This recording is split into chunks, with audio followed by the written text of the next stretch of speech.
Kunin ko nga yung profile ng ano natin, mga officers natin sa Cebu para ma-line up natin yung iba.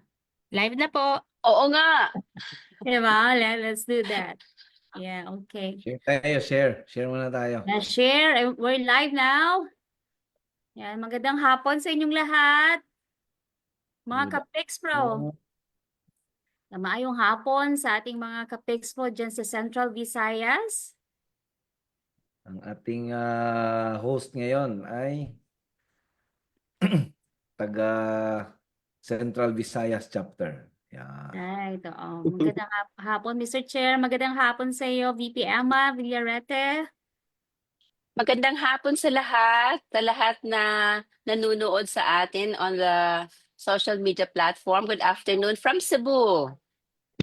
Yeah. Okay. Ayan, at magandang hapon. Let's share our Facebook Live para mas marami tayong ma-reach na ating mga kababayan at para mas maraming matuto sa ating kwentuhang cybersecurity for this afternoon. Yung ating topic is very interesting and very timely. No? So, yeah, bago tayo pumunta sa ating live, sa ating discussion proper, ay mag-shoutout muna tayo. Shoutout tayo. Yan, shoutout sa aking, sa aking cousin. Oh, good afternoon sa'yo.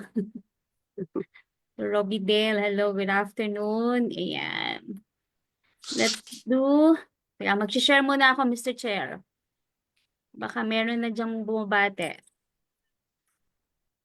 Okay, ako bahala. Okay. Ano ba yun?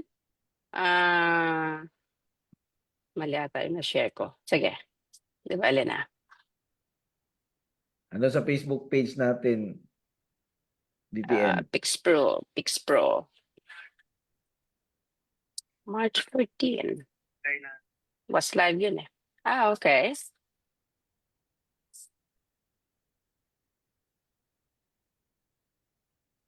Okay.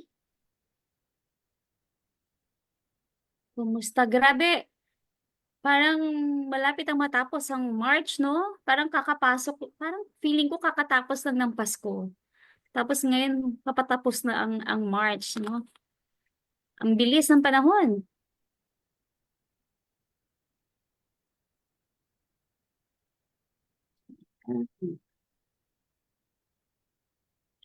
Okay. Alright. Alright, ako na, Mr. Chair. Okay. Magandang hapon sa iyo, Krishi Tiongko. At kay Chris Banzuela. Yeah, magandang hapon sa iyo. Kay Michael Reyes din. Hello, hello. Kita. And we have also si Justin Kyle Alitaw from Bacolod. Good afternoon. Mga ano natin yan, mga Followers yan. tsaka mga engineers natin sa sa company. Yan ang mga original pioneering SOC analyst and responders natin. All right. Hello, Hello. And we also have si Lumibaw, John Larry Tiangson. Good afternoon, watching from Ascot, Baler. Hello, yan, ating masugid. Dyan sa Aurora. Yeah, ang ating masugid ng mga viewers from Ascot. Oh. Actually, yung mga interns natin na taga Pix Pro Aurora, some of them will be joining us and they will be stationed in the Cebu Command Center. Uy, welcome to Cebu na rin, ha? Dali natin. Tapos yung mga interns din natin sa Bacolod and our team leaders will also be stationed in Cebu. The command center will be catering the whole of the Philippines and also global. So it's a global SOC. Wow. That's very nice to know, Mr. Chair. Yep, these are young people, These are young, what we really wanted to develop. Young Ah, professionals, young cybersecurity professionals. Wala pang ano ba? Madaling turuan. turuan. Tsaka And more aggressive sila especially nowadays with yung mga fake news, mga digital identities, parang ganun. correct, no? At saka yung demand kasi sa mga customers namin, 24/7, and the notifications must be sent within 1 to 2 minutes. Oh, okay. Ganun kabilis. Oh. Okay. So, Mr. Chair, let's proceed with the shout outs. Si All Ira right. Noveno from Ascot Baler, good afternoon sa'yo. And also si Princess Ramirez, also from Baler. Baler. Yes. Daming taga Baler. Oo, madaming taga Baler talaga. We have one Sana from makapunta Cavite. kami. Doon Pwede tayo naman. mag-GMM. Oh, sige, makapunta kami ng Baler. Press, punta tayo ng Baler. Wag Grabe, ganda. ang ganda. Ang ganda. Oh, let's i-plan natin 'yan, Mr. Chair. Yes. O na ha. All right. Scan na lang natin. Okay, sino pa ba? Okay, si Jonald Peñaflor Domingo, magandang hapon sa iyo. And also si Jamilay from Aurora, Baler. Ito, Nana Edgar. Ayan. Oh, wow. Ayong Wow. hapon. Welcome, ang hapon. Ayong hapon, VP Edgar. Ayan. So this is, by the way, yung first time na mag-host, no, is this the first time? No, Hindi, the second Second na. time, no? But Second time. the second time. Nung second time, and nung first time, si Pres Royden lang. So, ngayon, kasama na natin si VP Emma at si VP Edgar. And hopefully, the rest of the VPs will join us too. Alright. Dapat, Press Roydin, mag-request ka ng satellite, mobile Press- satellite internet city. Yeah, Pres Royden, you're picking up. Dili audible. Wah, Dili madunggan. dili madunggan. Okay. Sino pa ba, Mr. Chair? Oh, okay, we have one from our Quezon chapter, PUP Lopez, si Rainier Acobado. All right. Good Ayan. afternoon, Mr. Rainier. Yeah, good afternoon sa inyo. And meron din tayo from, good afternoon, mga ka-Pix Pro, from Carl J. Subang. And also si Narca Akran. Yan. Ang daming nagpapa-shout out, to. Yes, ang dami from Ascot Baler. Talagang, Baler. yeah, very, very active talaga ang ating, Ascot Baler. Yan. Shout out din dun sa Pix Pro Central Visayas chapter kung sinong nanonood. Di ba, Press? Yan. Hapon. Ayong hapon. Sa lahat ng mga ka-Pix Pro natin sa Central Visayas. Mm. Ayan. At sa lahat ng ating VPs. Banat daw, sabi ni Alina, si Ali. Yan kasi, isa din yan sa mga team leaders namin si Alina. No? And ang aming ang aming rara is banat lang. Okay. Medyo mahirap ang sitwasyon, banat lang. Okay, banat. Si Pres Alan, Bacolod, chapter. Oh, hello, Pres Alan. Ah, Alright. Mayong hapon. Oh, merong nagpapabati. Maayong hapon from Mandaluyong, si Norgie Herenyo. Mayong hapon, Mr. Mang Norgie. hapon. Bay Edgar, padungga po ta sa imong tingog po Tingog. ta. Dapat siguro ni signal siguro kayo kay Ulan-ulan lagi diri. Umuulan daw eh. Mm-mm. Ayan. weird lagi kayo no? Kainit naman ta ba niya. 2 days na po nung uwan diha. Abot ko diha Lagi? niya. Agapon. Yan balik po ko diha siguro next week kay naay bagong project na po. Maayo. Bisitahon niya ka na ako BPM sa City Hall. Sige. Puhon. Next week. Yeah. Okay. So, Mr. Chair, Alright, sige, game na. yeah, let's do this. Ano, Okay. kasi ngayon, very timely ito dahil Yeah. kalokohan sa social media, no? Sa Facebook, mga impersonation. Yeah. Totoo yan. Pinag-uusapan ngayon sa Congress ay yung mga disinformation or manipulating of information, no? Para either siraan yung isang tao or palakasin yung isang tao. So very timely ngayon dahil election ngayon at may nangyari pang pag-arrest sa former president, no? Yeah. So madami. Ngayon naman itong topic natin ngayon ay isang napakahalagang usapin dahil ang sabi nga nila walang nagre-regulate sa social media, walang batas, no? So parang dapat tayo ay integrity natin intact kapag nasa social media tayo.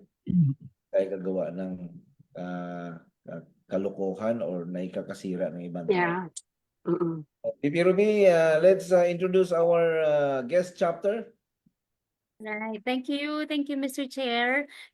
Our host chapter for today is Central Visayas, and we are very, very privileged to have with us this afternoon to discuss about this impersonation, its challenges, and how can we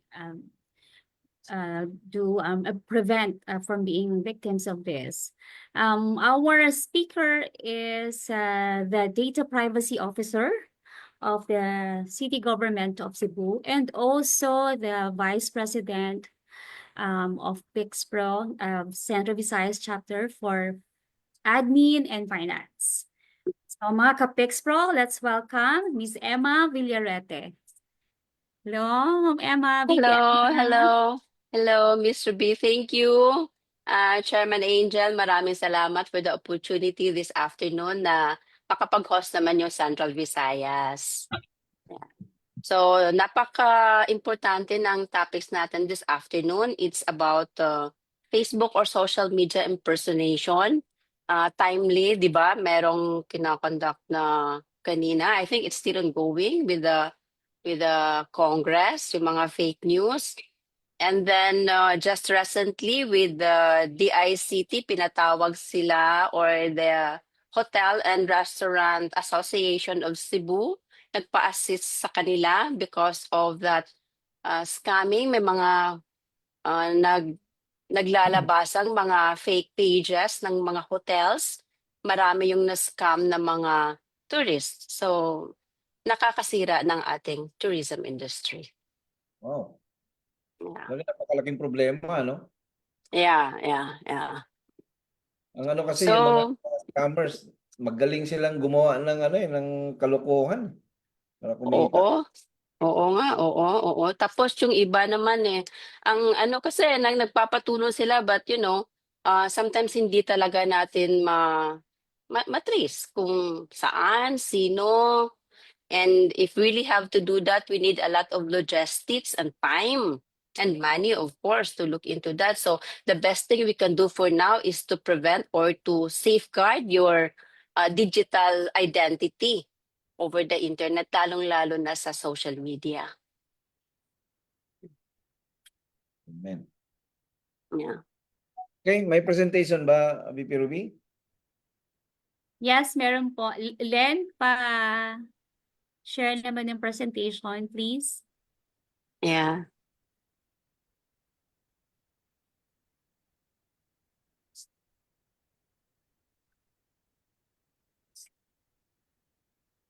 Yan. So, this afternoon, napaka-importante again ng topic natin, and it's indeed an emerging threat. Yung maraming social media na impersonation. So at this digital stage, with the digital world, lahat tayo dependent na on the internet. Dependent na tayo on sa lahat, maging mag-social mag-banking, mobile banking, shopping, connecting with friends, lahat halos part na ng everyday natin na buhay is the social media. So how are we going to safeguard our digital identity at this point of time na marami ang mga impersonation? So ano ba itong tinatawag natin na social media impersonation? It is the act of creating a fake social media profile or account that mimics another person or identity. So what are the motivations, yung intent? Marami yon. We have the malicious intent. It could fraud, defamation, or harassment. Then pwede rin catfishing, the deception for emotional or financial gain. Marami dito, di ba? Yung iba nag-create ng account tapos nanghihingi ng pera through GCash o magpapadala. So marami na naging biktima niyan. Political manipulation with the advent now of the coming election, this could have been greatly used by people who intended really to do political manipulations. And of course, yung brand damage. Usually nitong mga brand damage, yung mga well-known, yung mga may mga personalities, may mga products, ganon. So people are making those kind of things to gain o yung intent nila. So yun yung tinawag nating social media impersonation. Ito, example ito ng social media impersonation. It could be copying the profile, the pictures and the information. Magkikreate sila ng same shoe name. Kinakopy talaga yung profile, yung pangalan, tsaka they mimic the communication styles. But minsan, kung especially yung nanghihingi ng pera or nagchat-chat, pag kilala mo talaga yung tao, alam mo how they do how do they do messages to you. Kaya malalaman mo na fake or fraud yung account. Pero minsan talaga, yung iba, yun, mahuhuli talaga at saka akala nila totoo yung tao, but they don't know it's just an impersonation of a friend. So like ganito, a verified account, makikita nyo may blue badge, naka-check mark, verified yan. So next to the account name, that's indication na verified by a real person as a real account. So makikita natin yan sa mga pages, sa mga individual. That's the best security that we can get para hindi ma-impersonate. Or kung ma-impersonate man, malalaman natin kung totoo o hindi. Yan. So may mga scenarios tayo, the role scenarios of the person or the personal impact, no? For the personal cost, yun na, defamation and harassment. Merong fake profile created to spread false rumors or post offensive content, damaging the victim's reputation. Maybe because third party, biro lang. May mga ganon, di ba? Nagkikreate ng mga fake profile or mag-stalk sila. I-stalk nila yung mga ayaw nila or hindi nila gusto na maging kaibigan to whatever reasons they wanted to. So yun, personal cost, defamation, and harassment. Then isang scenario din yung catfishing tsaka emotional distress. An individual is deceived into a romantic or emotional relationship by someone using a fake identity online. Tapos yung mga pictures na ipapadala, yung pinakamaganda, pinakamagwapo, sexy, or ma-abs, ganon. So, pinapakita na para magustuhan ka agad ng opposite sex. Then, another thing, scenario 3, yung identity theft and fraud. Ito yung pinakamasakit pag naging biktima ka ng identity theft. So yung description nito, yung impersonation used to gain access to your personal information or financial accounts. Example, a fake profile, contacts friends and family claiming an emergency and requesting money.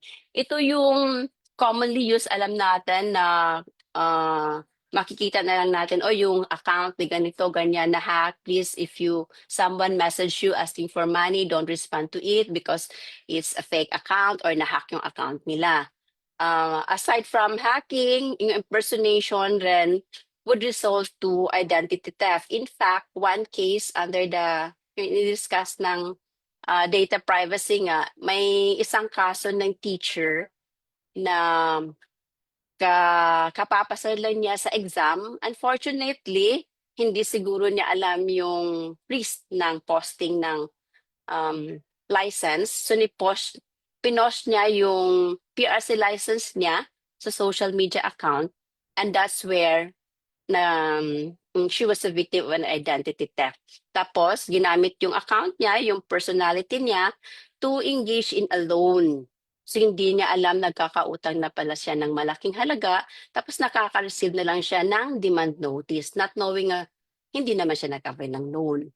So, yun ang masakit at pinakamabigat na in the event that you will be a victim of identity theft and fraud. Sa mga real-world scenarios naman, especially on the businesses at saka public figures, meron tayong mga tinatawag na brand impersonation. Fake business accounts used to spread misinformation, but they sell counterfeit products or damage a brand's reputation, especially if competition. But with the known brands, hindi naman gagawa yung mga competitive, but they're just some other siguro intent lang talaga to create a misinformation or probably to sell a counterfeit products. Tapos yung political disinformation, which is the subject of this afternoon's hearing with the Congress, yung mga fake accounts used to spread propaganda, manipulate public opinion, or interfere with elections. Ito rin yung marami nowadays. And then we also have the celebrity impersonation. Marami din yun, mga fake accounts used to spread false information, promote scams, or damage a celebrity information. So, napaka-importante that we have to look into kung legit ba or is it really a verified account of that personality or that person. Kasi marami rin sa mga celebrities ngayon, ang mga endorsers of different brands and products. Sometimes they've been used also to probably endorse products that yung iba na hindi talaga sila yung endorser. So marami talaga yung mga at present time na different kinds of impersonation para lang to do intents. That's not benefit or the benefit for those lang sa nag-create ng mga fake accounts. So how to prevent and protect your digital identity? So again, as a data protection officer, I usually encourage our employees with the city government when I conduct awareness na they should institute a strong password, possibly yung two-factor authentication, not only on the social media accounts, even with the systems or mga softwares na ginagamit sa office. They should do that. That's one of the security measures na hindi mahahack or ma-impersonate yung mga accounts. Then we have to regularly monitor your online presence. Titingnan mo na wala bang issues or wala bang makikita ka na, oy, parang ako yun na hindi naman ako yun, iba na account na yun. Then, it is also important to report fake profiles to social media platforms pag nakita mo na fake yun or hindi yun sa'yo. You have to take measures to report it. Engage the help of your friends, co-employees, even your family to report it to the appropriate platform. Tapos, be cautious about sharing personal information online. Ito yung palagi kong sinasabi na never magbigay ng mga personal information, lalo na pag sensitive online. Kasi mabibiktima ka ng identity theft, mabibiktima ka rin ng bullying, mabibiktima ka rin ng financial, hihingan ka ng pera or anything or any favors from you na hindi naman sana dapat.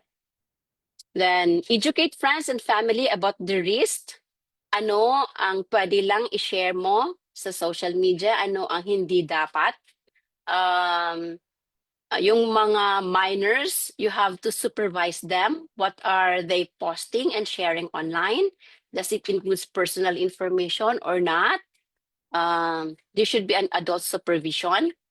Then for businesses, monitor social media for impersonation. As I've said earlier, marami yung naging biktima ng mga hotel and restaurants dito sa Central Visayas na nag-i-impersonate tapos they offer as high as 50%, 40% discount on the room rates. It turns out na hindi pala legit yung accounts. Then register trademarks. So sabi ko kanina, yung pinaka-best thing that you can do, the blue check mark. Though yung mga corporation or companies, they can afford to pay, but I've heard from our friend from the city na hindi daw that much expensive pag magpa-blue mark tayo, kahit personal na lang, kahit personal na account daw. Then, you have to establish clear communication channel. So at the end of the day, or with all these things happening, to protect your digital identity, we have to call to action. So magiging vigilant tayo, ipoprotect natin yung atang digital identity on the internet. Maraming mga key threats on the social media impersonation at this point of time. Spreading of false news, false information, misinformation. Could it harm people emotionally, financially, identity theft, marami. So let us be aware of what we post online, especially if it contains personal information. Let us guide our minors, our children on what sites they're going into. And especially pag yung mga online shoppings natin, yung mga mobile bankings natin, make sure that secured yun. Huwag niyong kung kanino lang ibibigay yung mga password or OTPs. Beware tayo sa mga OTPs. Minsan doon tayo nabibiktima na may mga transaction daw tapos magbibigay ng OTPs pag hindi legit yung link or nagbigay sa inyo ng message, huwag niyong ikiklik. Then let's just be aware. Lahat tayo magiging mapamatsyag on and guarding on looking into the social media, ano yung fake at ano yung hindi. Because we have also to protect our nation and our country with this misinformation and fake news. And of course, yung mga citizens din natin. Kami in the public service, yung pinaka-main objective talaga namin is to prevent our general public. Once we process their information, could it be online or in physical, we have to make sure that we institute security measures to protect them. So yun lang, and I hope I have given you ideas and information how personal or social media accounts impersonation could really affect and bring damage to us individuals. So maraming salamat, and siguro we can take questions na kung may mga tanong. Thank you, VP Emma. And very bullseye, no? Yung mga yung mga nabanggit mo sa mga pangyayari ngayon that started just few years ago. Kung tutuusin, itong mga ganito, nag-umpisa lang to nung sometime in 2015 eh. Yung papasok yung election ng 2016. Diba? Doon Yeah. digital digital campaigning, doon lumakas yung digital campaigning during that election time. And doon Yeah. lumakas yung mga propaganda na gamit sa social media. So kung sino yung may pera, who can pay, tawag natin sa kanila that time, mga trolls. Yeah, mga trolls, yun. Kung sino Hindi lang, makakapagbayad na mahal. yes, hindi lang trolls na individual. Troll farms pa ang tawag natin. Yeah. Yeah. Merong isang call center ng mga trolls daw during that time. And ngayon nga ay pati nung pumasok yung mga Pogo na nileverage din nila yung social media at nagkaroon tayo ng mga scamming, no, mga fraudulent transactions. And what is what makes it really a big issue ay yung mga vulnerable sectors natin like the retired personnel and the young Filipino generations are have been victimized by these atrocities na ginagawa nitong mga impersonators sa social media. Si Bay Edgar Escalante, Bay, can you hear us? Kumusta akong Juan? Audio. Ay Okay, mobile. Okay. Yes, Okay sir. lang? Madam, Okay, sir. Okay. Mayong hapon, Ma'am Ima. May hapon, sir. Hapon, Chairman Angel o si Boss Roy din. Ano lang, sakto to si itong gidiscuss ni Ma'am Ima nga kinahanglan gyud nga magbantay ta kay kining ani nga mga panghitabo dili na kay karon ra. Pero nabantayan na ko ni nga ni daghan ni siaw ni sila katong pag-close sa ABS-CBN. Ikalit na kadaghang mga media personality. Bay, Tagalog kamay kasi may mga viewers tayo from From Metro Manila. province, from Batangas province, NCR chapter. We have viewers from Laguna and and Dasmariñas, Cavite. Meron tayong viewers. Okay, no problem. Magandang hapon sa mga ka-Pexpro natin dyan sa Luzon, Visayas at saka sa Mindanao. May Mindanao ba, sir? Meron tayong Mindanao, pero hindi ko napansin kung sino yung pumasok.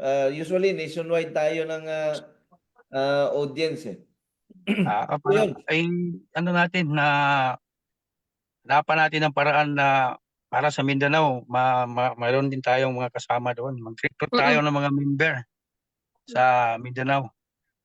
Actually, open naman tayo no sa mga magsisignify ng mga gustong magbuo ng chapters. At kailangan natin 'yan para makapag-disseminate pa tayo at mag-evangelize ng mga Yeah. makapag-prevent kasi grabe talaga talamak yung mga nabibiktima dito. Yeah. Yeah, so balikan ko lang yung intro ko kanina, Mr. Chair. Go ahead. Doon notice ko yan nung 2020 nung pinasira ang ABS-CBN ni former President Duterte. Biglang nagsulputan lang maraming mga reporters, maraming media personality. So hindi mo na alam kung sino, saan dito yung totoong news. So ang advice sa mga newsroom ng mga media company na dapat may fact checking sa sa details. Yan ang pinaka-importante kasi sa nakikita nyo ngayon kung ano yung unang mag-upload sa social media ng medyo nakakakilabot na mga news, i-copy paste sa ibang mga vlogger, then i-share, yun, biglang tumadami yung yung widespread ng ng fake news. Kaya sa tingin ko, Mr. Chair at saka Ma'am Ima, malaking may tutulong sa mga itap natin sa iba-ibang mga sectors. Yeah. itong advocacy natin, lalo na sa academe, sa corporate True. world. Pwede natin yan para sila mismo, ang mga IT personnel, sila ang mag-guard sa kanilang company para hindi mabiktima sa mga mga impersonator. Kasi malaki ang problema nito idudulot sa sa mga mabiktima. Ako nga dati yung sa akin na example sa akin na experience ko itong nag-apply ako ng isang credit card, after 2 to 3 months may dalawang credit card na dumating sa akin, may ibang bangko, may ibang credit card company. Sabi ko, paano nangyari ito? Hindi ako nag-apply. Na-share yun, sir. I-share yun, Sir Edgar, yung personal information nyo. Yun yung isang Yeah. mga purpose na yung marketing yun eh. Bakit ganyan? Di ba? May Binigyan ka ba ng payong? Binigyan ka ba ng payong doon sa in-applyan mo? ang binibigay nila headphone. Headphone na isang linggo lang. Pagkatapos ng isang linggo, hindi na Tira wala na. na sira na. So, ang ganda ng nila, yung parang sales talk ba? Madadali ka talaga sa sales talk kasi maganda mag-explain ka eh. So, yun ang isa sa mga experience ko sa yung identity theft ba. Sir, oo. Tungkol naman sa mga yung sa impersonators na uso ngayon, lalo na pag may mga product na i-endorse, ang ginagaya nila itong mga sikat na tao, itong maraming followers sa social media. Kasi iniisip nila na pag ito ang mag-endorse, aakyat yung sales nila. Mako-convert to sale. Ganun ba? So, Madali lang siguro kasi maglagay ng picture eh. Madali lang maglagay ng picture tapos lagay Oo. mo lang yung message. Oo. gagrab na yung mga pictures mo, kukunin Igagrab. nila sa Photoshop. Mm-mm. Oh, Totoo. biktima ako niyan eh. Biktima ako niyan. Ang irony pa, yung mga nagbiktima sa akin na gumagamit ng mga pictures ko, puro pa mga nasa cybersecurity industry. Nag-ano pa sila ng walang walang ethics kaya yung libro na binigay sa akin ng Deputy Director General ng National Intelligence Coordinating Agency. Yung title niya is Code of Honor. Kasi Mhm. napaka-crucial ng trabaho ng nasa cybersecurity. Pero wala tayong oath-taking, di ba? Walang code. Walang ang nurse, doctor, mayroon silang oath-taking kasi very crucial yung trabaho nila eh. Yes. Mga engineers, di ba? May oath-taking kasi Mm-mm. lawyers. Yung mga lawyers, meron. Oo. Pero yung mga nasa cybersecurity wala. Kaya napaka-importante ng ethics dito at saka integrity. Hindi lang na nasa cybersecurity profession ka, kung nasa digital space ka. Kasi you can do anything that can damage anyone eh. Yung cyberbullying lang na Oo. Yeah. marami ding nagre-report sa amin ng mga nabibiktima sa ganon na pinapasa naman namin sa ating anti-cybercrime group sa PNP, no? Kawawa, wala silang magawa. Wala silang magawa kasi unang-una hindi nila kilala yung Yung sino? uli sa kanila sa Nagbully cyber. sa kanila. Oo. Tapos Yung masama dyan, nagdudulot kasi ng depression yun eh. Nakakaawa yung biktima. ang depression Yeah. lang ang resulta kasi hindi nila maka-confront yung perpetrator, di ba? Ang sa akin, yung sa akin nga lang pinabayaan ko lang eh. Pero at some point in my during that time, I was also contemplating of filing a case against them, di ba? Pero medyo nahimasmasan ako, sabi ko ano ngayon? Para saan pa, di ba? Ano bang kasi pagka nag-umpisa na yung kaso at mademanda na sila, kawawa din naman. Diba? Mga ganun ba? So, Mm. Pero yung iba, they don't have that capacity to just ignore it. Nadidepress sila eh. Lalo Oo. na kung walang ka ng pera. Press Royden, buhay ka na? Putol-putol, Mr. Chair. Putol-putol yung Putol po. connection ko kasi Yeah, galing so, sa driving. So, mukhang stable na ngayon. Naghanap ako ng area. oh. So yun na nga, no? Ang dali lang mag-manipulate ng, ng photo, tapos lagyan mo ng message, yung mga makakita naman, share ka agad, lalo na kung interesting yung, yung nasa photo. Diba? So, napakalaking problema na ngayon itong mga ganitong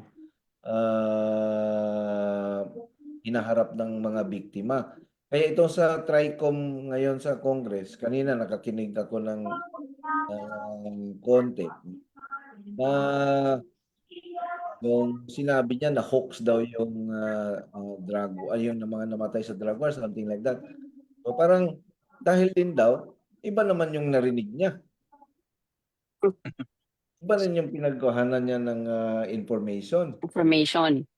So kabit-kabit ba? Wrong information, mayroong binato mo yung another wrong information, someone saw that, sinare ngayon, it spreads like wildfire sa social media. Tapos ang hirap ng bawiin dahil nandun na eh. Oh, yung yung pulis na nag-vlog about Nag-vlog. Arresto kay Duterte ngayon apologizing na siya. Di ba? Pero nagawa na yung the damages. Yeah. The damages done. Di ba? So, very talaga, very important na more than the regulation or more than the law to regulate itong social media natin or any platform is really the ethics, no, and the integrity of each and every one of us na tayo, we put ourselves doon sa magiging biktima ba. Biktima. Yeah, totoo. Oo. Tama yun. Tsaka tayo naman, yung may maging mapagmatsyag din tayo sa ating mga accounts. Tsaka titinan, paminsan-minsan, i-check natin yung mga privacy settings natin. Makakatulong din yon. Kung nagiging too much public tayo, maybe medyo i-reduce natin ng konti. Kung ano yung palagi nating isi-share online, i-reduce natin ng konti, lalong-lalo na pag na-involve yung mga personal information natin. Kasi doon nakukuha din nila yung mga pag-i-impersonate din na yung mga accounts mo, which makakasira ng yung kinukuha yung identity mo. Connected nga dito sa topic natin, yung topic a few weeks ago, yung love scam, no, na Mhm. yung isang biktima, ang kadate niya online si Brad Pitt. Tapos Wow, ha? tapos sinabi ni Brad Pitt na na-hospital siya at kailangan daw niyang pambayad sa hospital. Ito namang in love sa kadate na kay Brad Pitt. Wala naman silang pera. Diba? Ganun ka vulnerable talaga yung Yeah. ng community natin. Lalo na, Mm-mm. mayroon kasi yung iba gustong magkapera. Makakita lang ng ganitong offer, click agad, bigay Totoo. agad information. Ang nangyari pa, sila pa ang nawalan ng pera. Diba? Yun, actually mayroon ito si VP Ruby yata ito na na nakilala niya na loan siya, pero pinagbayad mo na siya bago siya maka-loan. Wala naman siya. Kaya nga nag-loan kasi walang pera, pinabayad pa na una. Minsan na lang itawa na lang natin pero talagang kawawa yung mga Yeah.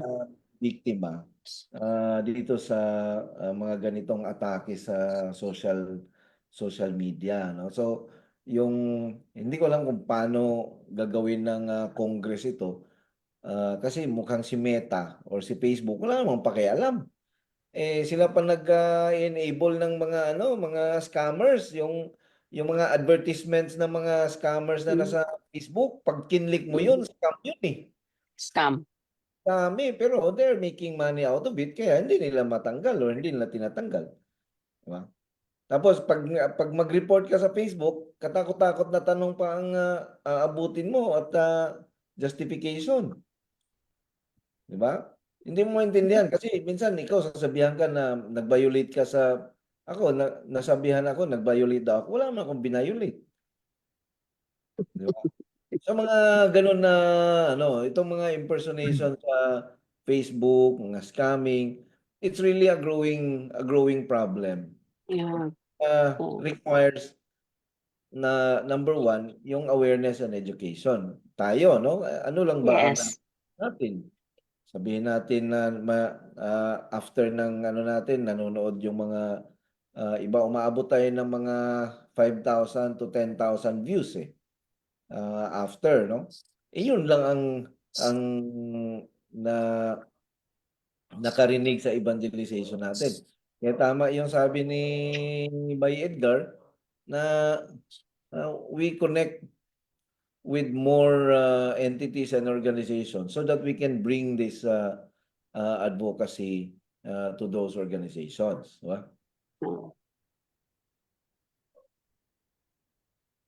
Actually, si NPC, meron na silang create na TP Council. Yung Central Visayas, we already have the DPO Central Visayas chapter. I think we're heading towards that information and education campaign. So, maganda siguro kung makakover at least lang yung mga schools, yung mga estudyante natin, yung mga people in the barangays, yung mga hindi pa masyadong alam yung threats ng social media at yung mga impersonation. So, maybe that's one of the programs that we will or I have to we will to introduce or isama dun sa programs ng mga DPO councils. Actually, yung Aurora chapter natin, for example, this year lang nakatatlong communities na sila schools and barangays. Last year, VP Ruby, na naikot natin ang 11 barangays in Angono, Rizal. No? Yeah, Uy, maganda. that was And 2 years ago, Mr. Chair. Yeah. then Bacolod chapter also is doing that, no? So if that can be replicated in Central Visayas actually, kasi nandun sa community talaga ang kailangang i-educate Totoo.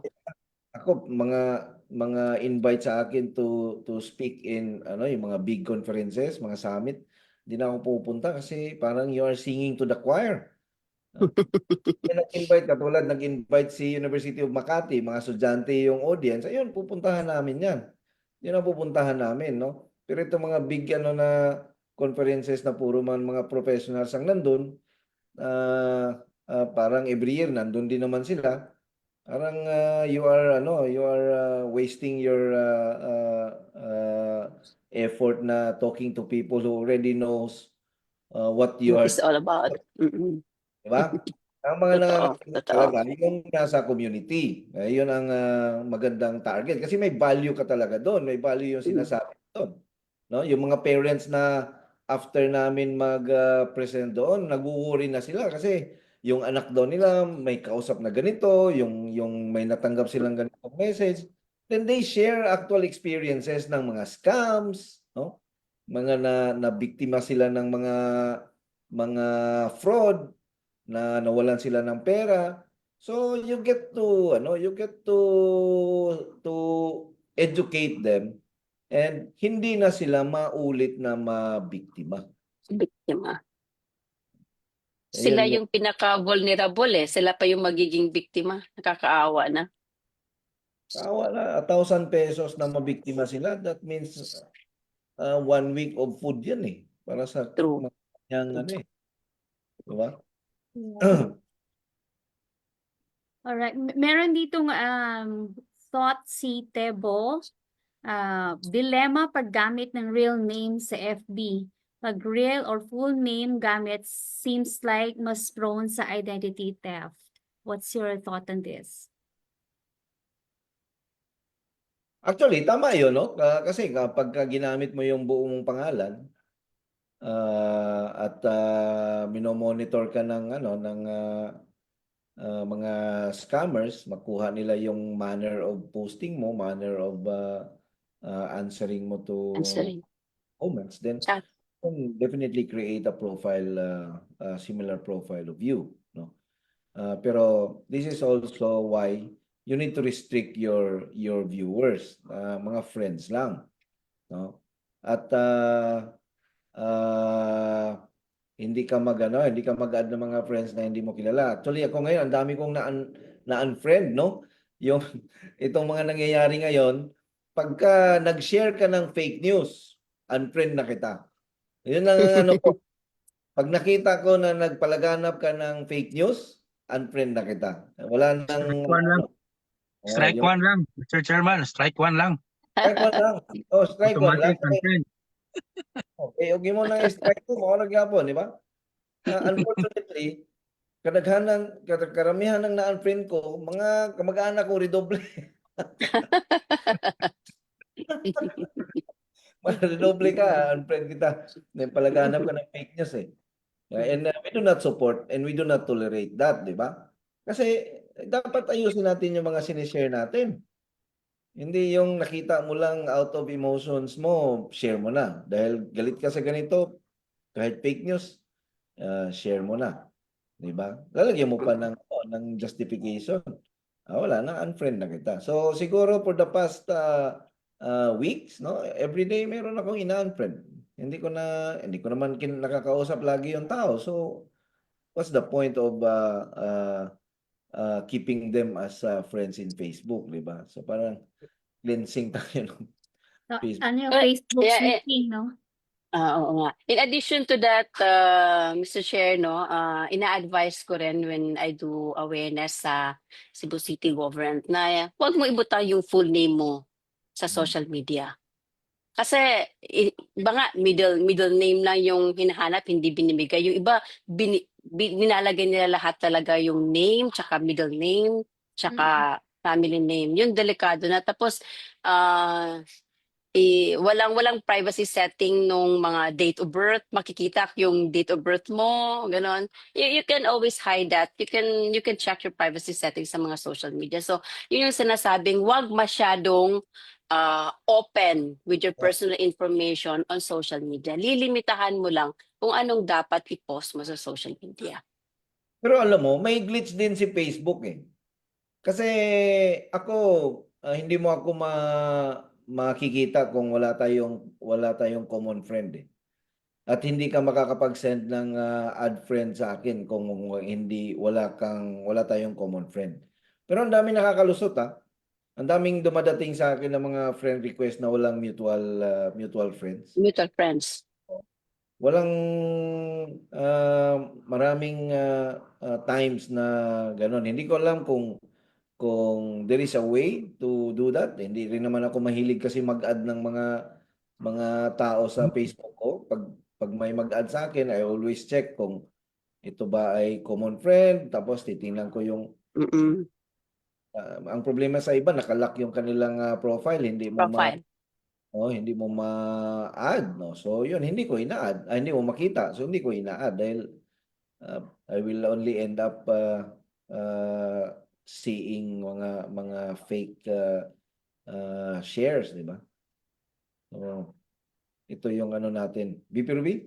Yeah, there's a question here. And also si Press Royden, if he can answer also coming from the ICT. No, can we use AI? You know, alam naman natin, very sophisticated and very smart ng AI.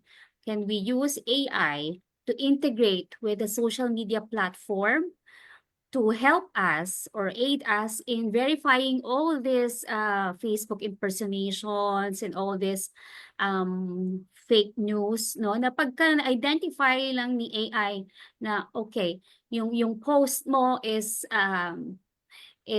deep fake, take down. This is fake news, take down. Kumbaga randomly si AI will look into the posts and just take it down. Ang Mr. Chair, sa akin lang, no, hindi lang sa ganyan, no, it's business kasi. So ang nakita ko, like for example dito sa Cebu, ang laging lumalabas, first line, second line ng timeline ko is SM, Robinson, tapos yung mga brand like Apple, may Samsung na nag-o-offer sila ng mga bagong units. Sponsored siya, no? So talagang doon pa lang, no, yung mga ganyan na impersonation doon sa mga malls, no, na nandun yung mga brand Casio, so parang yung mga talagang mga brand na mamahalin, no, yun yung nangunguna doon sa mga sponsored items doon sa doon pa lang, no, hindi na ba-block yun.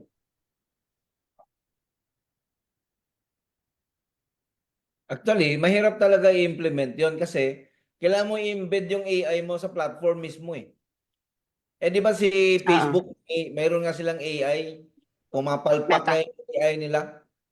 Kahit na mayroon kang pang-identify ng deepfake, kailangan mong i-embed yon sa social media platform para bawat post ma-capture niya at ma-check niya and on the other side of core also correlation yan eh, dapat may database ka ng mga real or fake na Mhm. na items kasi Right. i-correlate mo yan, sabihin niya ito fake to, ito real to, ito fake to, ito real to, di ba? So magandang pakinggan but it will be very challenging na imagine how many Facebook posts for example in 1 minute. Yeah. Ano Totoo. dami niyan. That means Millions. millions tapos napakabilis dapat nung correlation mo. Ito hindi unless kung aabutin ka ng isang araw na bago mo ma-fact check yung post then nakailang millions na rin yung share nun. Di ba? So in theory it is very ideal, no? But implementation wise sa ngayon I don't think it's feasible, no? So ang pinakamagandang weapon pa rin natin dito tulad na is awareness talaga. Na Yeah. patigin talaga natin yung awareness sa ating mga users. Ang problema din naman kasi siguro every day merong bagong user ng gadget, di ba? True. So kung nag-educate tayo last week, ngayong week na to, ang dami Meron na na naman. bago na naman, di ba? Hindi siya nakatapos. So ito mga probable victims na naman to kasi hindi pa sila sanay eh. Pag naka-Facebook na sila, naku, sa tuwang-tuwa nila, add dito, add doon, share dito, share doon. Hindi ko the problem is growing tapos yung ating solution is not coping up with the problem, no? For example lang sa Rizal province, na-educate natin yung 11 barangays ng Angono. How many municipalities and cities pa ang natira na hindi natin napuntahan? Di ba? So that's why it's everyone's concern. Tayo kailangan i-evangelize natin every time we get a chance, no? We talk to our families, our kids, our cousins, our relatives. We talk to them about all these things na nangyayari, and then they can also talk to their friends. They can word of mouth na lang ba? Dapat may word of mouth na lang. Mhm. Kasi tayo, every Friday lang tayo, 1 hour nagaganito. So, meron tayong 50 to 80 viewers. So, if each one of our viewers will talk to their families, no, their respective families, and then Uh-huh. the members will also talk to their friends, Friends. we can hit the no, we can hit the ample amount of heads or head counts para ma-educate natin. But still, hindi tayo nawawala ng pag-asa, no? Sabi nga natin, banat lang tayo, banat lang. Siguro Mr. Chair, to add lang, no, yung ang nakita ko kasi, to minimize this, yung mga scammer, Facebook should create another platform na exclusive for verified user para lahat ng nandun is maiwasan yung, halimbawa tulad ng YouTube, libre yung YouTube, pero kung mag-subscribe ka, wala ka ng ads, di ba? So tuloy-tuloy na yung ano mo sa video, no? So dito mo naman sa Facebook, kasi libre siya eh. So yun yung mapapakalag mo makukuha mo eh. Libre kasi, so maraming kalukuhan diyan. Pero kung hindi libre, may subscription amount, mas maganda na exclusive 'yon, no? So yun yung magandang solution na madaling medyo merong bagong platform for verified users, yung mga matitino, doon sila. Parang gano'n. Yun lang, Yun. Mr. Chair.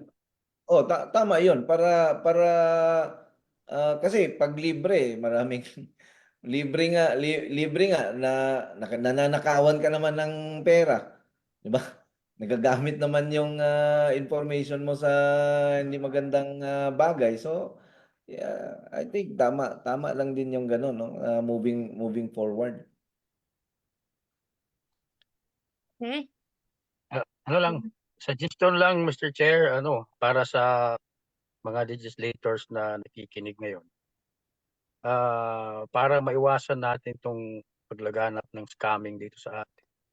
Siguro some time siguro na mag-legislate sila ng batas na nag-oobliga sa mga professional na mga users sa social media na pa-verify yung kanilang account. Well, Baka malaking maitutulong ito sa para hindi lumaganap itong scamming. Isa yan sa siguro nakikita ko na posibleng para ma-control natin itong scamming. Hindi man masugpo lahat, pero at least makakatulong ito. tama 'yun, Bay, no? I think nabanggit 'yan sa isa sa mga hearing nung committee. Ang target mo kasi diyan is hindi na magagamit para kumita ng pera yung mga Yes. nag-impersonate ba or yung nagtatago Mm. sa mga alias para Yes. atakihin yung mga Mm. legit tao. Kasi binabayaran yan sila eh. Kahit sabihin nilang kumikita dyan, binabayaran yan sila. Araw-araw nila gagawin yan. May yan sila, may sigurado may nagbabayad dyan. Otherwise, pag-aaksayan mo ba ng panahon yan na ganyan ka kaseryoso? Yeah. O yan, isang yan na mawala yung monetization nila, hindi na sila magiging interested dyan. Mm. Diba dyan na nag-umpisa yung mga trolls na mayroong 25,000, 50,000, 80,000 na sweldo every month ba yun? During that time, sabi nila, Mm. mayroon talagang monetization, may money making talaga dyan. Kaya, Yeah. katulad nitong mga cybercrime cases, ang cybercrime economy is third, no, next to China. US is the biggest economy, China is next, third is cyber. Cybercrime. Ganun kalaki ang pera dito. So, yun ang kaya nagiging may sarili na silang supply chain, no? Mayroon na silang may access sila sa AI to aid them in their scams. Mhm. Palaki ng problema. Tayo naman dito sa good side, sa defense side, hindi tayo cope up. Ako, Bipiro lumpas na tayo. Ang sarap ng kwentuhan natin ngayong hapon, no? So it's already 6:02. So again, maraming salamat sa iyo, VP Emma, no, for taking Okay. time and sharing with us all about this social media impersonation. And salamat din VP Edgar and Press Roy din. Susunod, no? Marami pa kayong mga ano na ngayon, hosting of this KC. So again, thank you so much. Any final word, short message to our viewers, VP Emma? Yeah, thank you very much, Pix Pro, for this opportunity, no, na binigyan ng pagkakataon yung Central Visayas to share our thoughts on the social media impersonation. Thank you very much, President Roy Den. Kota na ako sa ano ha, activity natin ha. Yan po, next year. Yun lang, sa akin lang as a data protection officer, alam ko yung paano kahalaga yung mga personal information natin at kung anong mangyayari, mga consequences pag na-identity theft ka o na-identity hack ka at nagiging biktima ka ng scamming. So sa akin lang, maging mapagmatsyag tayo, huwag tayong mag-overshare ng mga personal information. And titingnan natin, let's just be aware and tingnan natin kung fake ba, totoo ba, o hindi ba. The best thing that we can do is tawagan natin kung totoo ba na siya yon, naghihingi ng pera or what. So yun lang. Everything now revolves with the internet.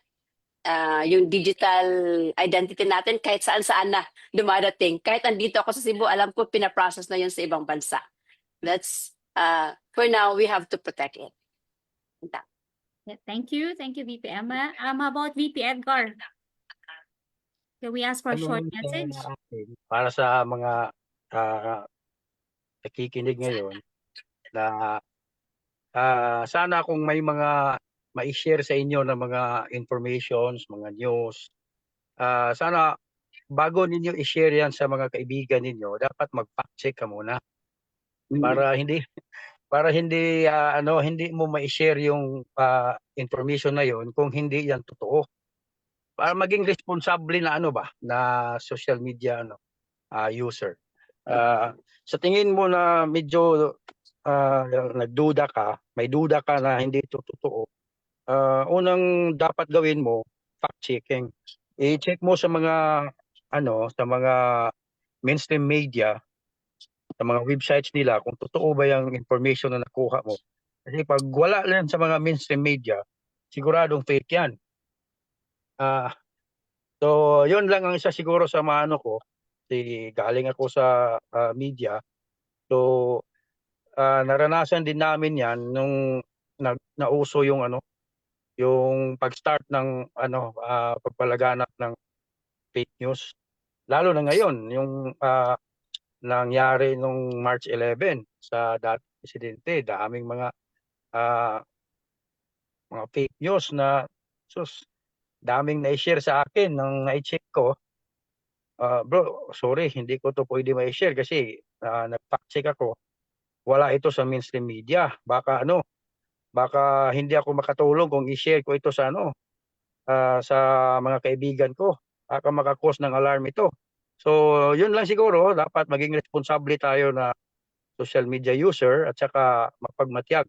Saka ingatan natin yung mga digital natin, identity. Yun lang siguro, Mr. Chair. Thank you.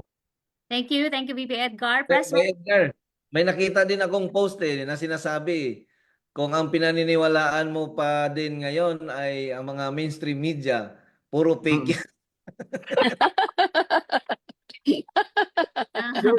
Yun ang mga Baliktad na, ha? Baliktad na. Kaya nga eh. Yun ang Ayan. mahirap. Oo. Yes, Press Roy din. Yes, thank you so much on behalf of the Central Visayas. Thanks for the opportunity, and I would like to congratulate Ma'am Emma kasi kailangan siya yung mag-represent kasi karamihan namin mga lalaki is Women's Month ngayon, So ang tema ngayon is no Juana left behind, no? So maging cyber maging marites na kasi ang mga tao ngayon, no? So babae talaga ang bida ngayon, no? So thank you, and sa lahat ng yung mga member ng Fixpro Central Visayas, no? Yung mga national government IT, no? Nasa member natin, at saka yung mga nanonood natin ngayon, yung mga uniform personnel na member natin ng Fixpro Central Visayas. Maraming salamat po sa inyo. Okay, thank you. Thank you, Press Royden.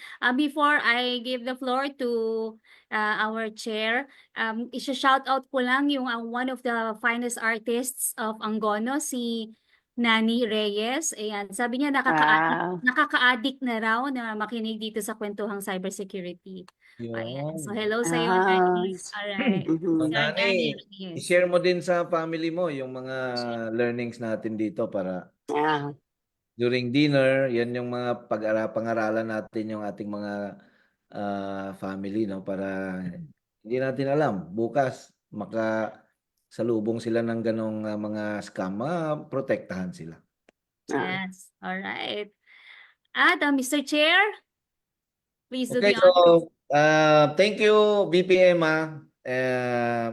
at sa Central Visayas Peaks Pro Chapter led by the snappy President Royden and si VP Edgar Bay. Thank you for joining.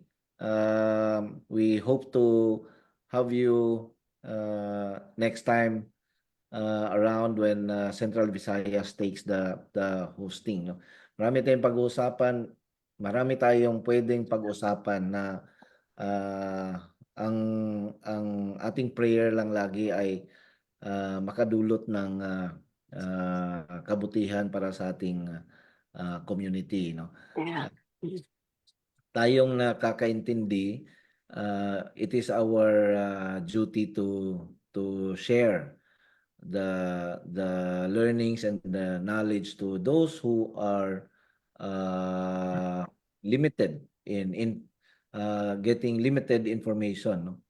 To protect themselves because this problem has been growing, and the worst case is it's still growing, no? Almost every day merong nabibiktima ng fake news, yung iba naman nabibiktima ng scam, at yung iba naman ay yung mga personal information nila is being traded, no, in the dark web.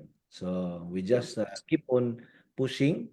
We keep the advocacy alive.